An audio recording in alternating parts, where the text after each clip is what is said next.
Hey y'all, what's up? It is your girl Kelly. I am back with you guys here once again. Thank you for clicking on this video and welcome to the Unbecoming podcast. If you are new here, I really hope you will click subscribe and join us on this adventure. And if you're not new here, thank you so much for coming back and giving us another shot and another listen, and we really appreciate you guys. I wanted to come back on here for another quick video, and I just saw another video that just caught my attention, guys. And it's actually two videos we're going to get into today. One is a little bit more depressing than the other, but I think you guys will understand the correlation here. So what are we talking about today, guys? Our society, it's in decay. We know this. We've gone over this. We need to fix this. We need help. We need Jesus, y'all. We need it all. So we're going to get into a little bit of the problems that we face in our society. And, you know, I was talking to my mom about this the other day, and I was just telling her, like, you know, even if we are to reverse course, which I believe, you know, God is on our side, and I believe that we will one day turn this country around and make things better again, make America great again, and I do believe that that will happen. But when we do that, guys, the problems that we will face still will be having to live with individuals like this, like what we see here in the thumbnail. So that's the real problem, guys. We're going to eventually have to, like, I don't mean re-educate in, like, the sense of the word, like, you know, Holocaust or re-education camp. I don't mean that. We know we don't mean that here. But I just mean some of these people are going to be out here living amongst us, guys, acting like they do. And we all know what we mean when we say this. So let's get into our very first story today. And it has to do with, let's see, it is a 60-person, and this is from Yahoo News, okay? A 60-person brawl on a cruise ship broke out over an alleged threesome, passengers claim. So what are we talking about, guys? Let's just go right into the video here and we will narrate it. And let me turn it down a little bit so it's not just yelling in everyone's ears. And let's see what we have. So this is aboard a cruise ship. Like, all we see here is one kind of people, guys. We see and I don't mean black people. That's not what I mean. Let's not make it racial, okay? I just see many a ratchet folk, okay? Many a folk that look like they have angst and anger in their hearts. I see one security guard who looks like he's doing a whole lot of nothing. And there we have it, y'all. And what did this apparently all start over was a threesome.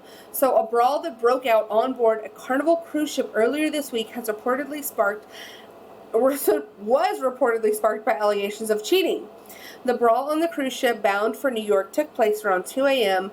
on 28th of June on the ship's 5th floor, where the dance floor and the casino were located. An eyewitness told Fox News Digital that the fight broke out over allegations of a threesome between passengers that had upset their significant others. Teresa James, a travel agent, said she saw the fight from her door. She said that beer bottles were smashed and one of the three passengers may have been injured during the fight, which lasted about an hour and eventually included some 60 people. Miss James said the fight was not physical the whole time, but it started from the 5th floor and went to the 1st floor, which, according to Mrs. James, was a long distance. Well, yeah, it's fucking 5 floors. Of course it's a long distance. And might I just add, guys, that the people, why did it go down to the 1st floor? I'm just speculating here, but when it comes to cruise ships, the higher the better. Like, the higher you are on the ship, the more you probably paid for your ticket. So these were, like, I don't want to say peasants. I'm not saying it, guys. I'm not saying it. I'm just saying they're staying on the 1st floor probably, because how did the fight end up going down? You know, like, why did it go downstairs? If anybody here has ever been on a cruise, let me know in the comments, because I've been on a couple cruises, and I know that, like, the higher you go, like, the higher your room is, the more you've probably paid, and the more invested you are in this trip. So the 1st level people, I'm speculating here. Maybe they just didn't you know, didn't have as much, you know, financial investing in their trip. Maybe they just have paid, you know, they had a special or like a deal or like a Groupon. I don't know. Y'all let me know. So, okay, so she said that the guests involved in the fight were ignorant fools acting stupid. Well, I think we could have all deduced that quite clearly, guys. Adding that the situation could have worsened if security had not been called in. Eventually, the ship's security personnel had to call in the U.S. Coast Guard to break up the fight. That is pretty serious. That's like, when you call in the Coast Guard, like if somebody gets murdered on ship, or like if like things go severely wrong. That's basically like calling in the military, okay? So let's just put that into perspective. Another passenger who uses the Twitter handle Naimo said he was at the bar listening to my own music, your own music, sipping a Shirley Temple. Wow, what a picture you're painting there, Naimo. Thanks for that.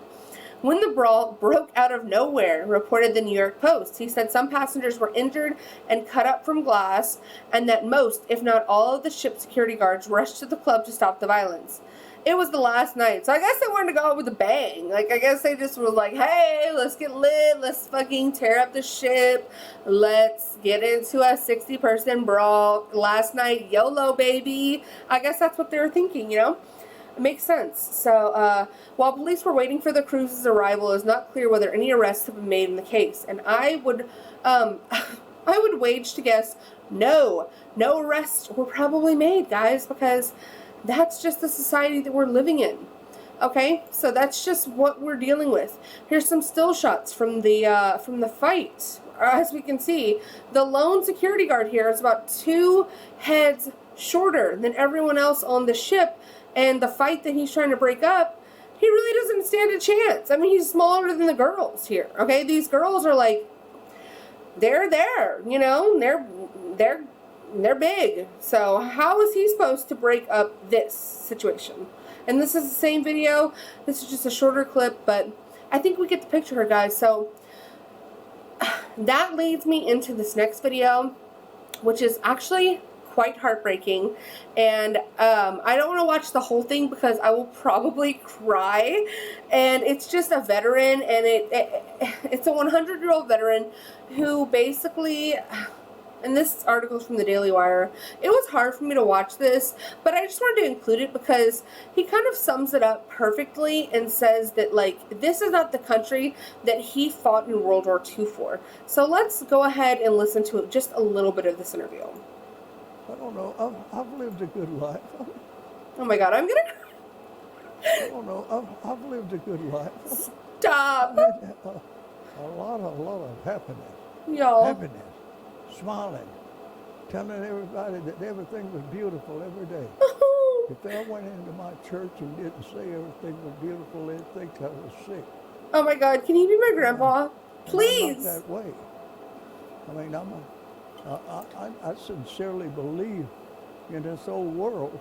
Oh my God. Everything is beautiful. Amen. I mean, if I wake up in the morning and see these plants out here and all those flowers that are in there and the green grass on the ground. Oh my God. That's beautiful. Y'all, I gotta stop it right there. Because just the way that he's talking right now, people don't appreciate the little things anymore. We're too busy worrying about fighting each other on a cruise ship over some crazy, weird sex stuff. Okay, guys? Like, can we bring it back to the basics? Can we please go back to a time of appreciating, like this man said, the beautiful things in life? Can we go back to appreciating God? Like, y'all, I don't know how much of this I can watch, but this is truly, like, heartbreaking. And let's see what else he has to say. And people don't realize what they have. Oh my God. They bitch about it. Amen. And then nowadays, I am so upset that the things we did, the things we fought for, and the boys that died for it, it's all gone down the drain. Our country's gone to hell. Oh my God. A handbasket. In a literal entire handbasket, y'all. In a handbasket. I just want to, like, hug this man so freaking hard. But, like, not hard to, like, I hurt him, because I know he's, like, old enough to where, like, if you hug a little too hard, you literally might break their bones. But he's precious. Like, oh my God. I love him. And honestly, I thought this was going to be like the depressing video. But this is a little bit uplifting. I can't even lie. Oh my God, I want to kiss both of his cheeks. He's so sweet. We haven't got the country we had when I was raised. Oh my God. Not at all. Can we make it better for him? Nobody will have the fun I had. Nobody will have the opportunity I had. It's just not the same. That's not what I want. That's not what they died for. Oh my God.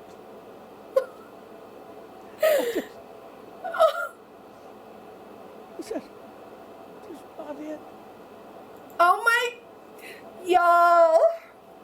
Okay, I'm literally about to cry. Nobody will have the fun that I had. Nobody will have the experiences that I had. This is not what our boys fought for. Y'all, he's speaking nothing but facts. And this makes me so freaking sad. But it also, y'all, it makes me hopeful in a way, because it's like, we can get this back.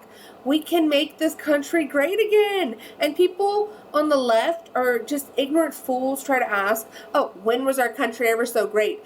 Bitch, I'll tell you when it was great. Always. Always, but except for now. Now is the only time. And it's because we have gotten away from the foundation. We have gotten away from God. We've gotten away from what is beautiful. As this old man, this beautiful veteran so eloquently puts it. And guys, I mean, there's a lot you can say about veterans, World War II, you know, all of it. But the fact of the matter is this man made a sacrifice. He fought for something that he believed in. And the fact that we don't take care of people like this in our country, we'd rather fund transgender surgeries for children than to fund the VA or to take care of our elderly, is a stain, and it's disgusting on our country. So I think I'm going to end it there. I know he has more to say, and he's such a precious, like, I literally want to squeeze him as hard as his little bones will allow me, and give him a kiss right on his little forehead, and just tell him, like, sir, we are still fighting for you. We still love you. We still want to make this country great. And hopefully one day we can do that for him. And I truly, truly believe that. I truly do. And I hope that we can turn this all around just for that little old man right there, because he's so cute. He deserves it. And not only that, we deserve it, and our children deserve it, and I think that we can make it happen, guys. What do y'all think? Let me know in the comments down below, and please subscribe if you haven't already subscribed. Like the video if you liked it. Leave me a comment. Let me know what you think. And until then, guys, I will see y'all next time. Bye!